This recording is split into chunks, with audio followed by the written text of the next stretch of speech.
Jessica Sanchez di makapaniwala na siya ang grand winner AGT Season 20. Nagbahagi ng thank you sa video sa IG. Alamin natin mula kay Rajaman Alex Furake. Hindi pa rin makapaniwala si film singer Jessica Sanchez na siya ang itinanghal na grand winner sa America's Got Talent Season 20.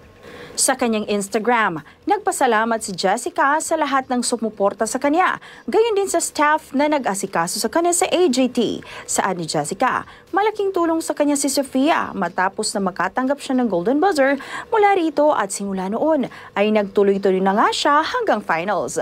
Masaya din ang singer dahil nagkaroon siya ng maraming kaibigan sa Season 20 ng AGT. Congratulations Jessica, we are so proud of you. Yan ang ating entertainment news. Alex Furake, Tatak, RMN.